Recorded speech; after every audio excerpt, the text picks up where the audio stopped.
Before we plunge into this roller coaster of injustice and payback, smash that like button, hit subscribe, and drop a comment telling me where you're tuning in from. Because the twist you're about to witness will have you shouting back at the screen. Lieutenant Nyah Carter adjusted the rearview mirror of her midnight blue sedan as a storm cloud evening swallowed the streets of Southport, Illinois. 12 relentless hours training new cadets at Great Lakes Naval Station had left her shoulders aching beneath a charcoal blazer. Her crisp dress whites lay folded in the trunk, ID tucked in a side pocket.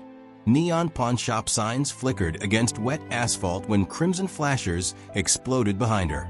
No speeding. No broken taillight. Her pulse pounded anyway.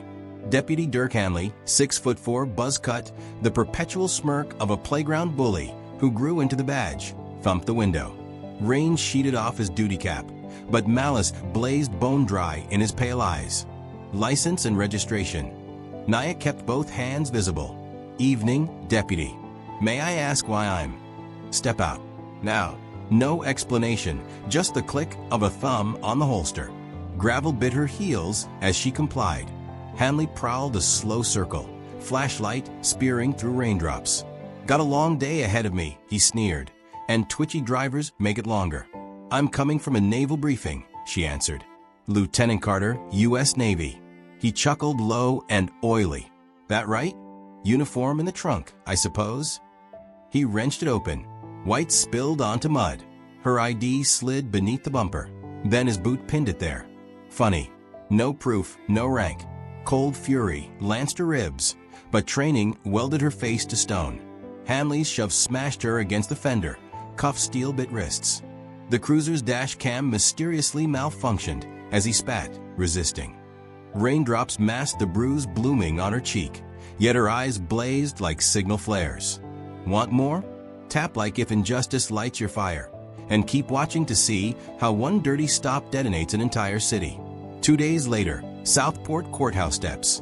Cell phone footage of the arrest surfed every feed, each replay stoking outrage. Decorated officer humiliated for driving while black. Hashtag stand with Nyah trended worldwide. County brass suspended Hanley, unpaid and fuming. Hanley's solution? Double down. He and cronies burrowed into evidence lockers, finding unregistered pistols and a sachet of fentanyl that, surprise, matched Nyah's fingerprints, lifted from the cruiser. Overnight, an arrest warrant blossomed. Morning News plastered her photo beside the words arms trafficker. Nyah met the ambush at a gas and go on 43rd Street. For deputies, guns drawn. Customers live-streamed as she knelt, cuffs biting familiar wrists. Calm voice, steel spine. Frame job. Check the timestamps. One deputy's doubt flickered, but protocol strangled it. They hauled her downtown. Commander Rosa Delgado, Nyah's mentor and Jag Bulldog, arrived blazing subpoenas like artillery. Bail posted, warrant shredded by lunch. Yet Hanley had tasted blood. He wanted a feast. Montage, anonymous threats. Bricks through Nyah's widowed mother's window. A Molotov fizzing against her apartment wall. Each strike filmed and spun by hate-mongers into militant theatrics staged by Nyah herself. Mid-crisis, hit that like button and write justice if you'd never back down, because Nyah's just getting started. Delgado's investigators intercepted chatter. A bomb plan for King Center for Youth, crown jewel of Southport's black neighborhood. Hanley's militia of weekend warriors wanted corpses, and Nyah blamed. She raced midnight streets in a borrowed hatchback, bleeding credibility, yet refusing to abandon home turf. Hidden GoPro on her dash captured everything.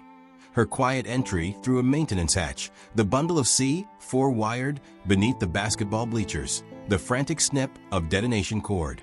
Bomb neutralized at 2:07. She uploaded raw footage to the cloud, seconds before sirens wailed and deputies swarmed.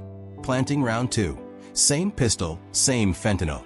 This time dipped in a victim's blood. Media swallowed it whole. Lieutenant Carter caught red-handed sabotaging youth center.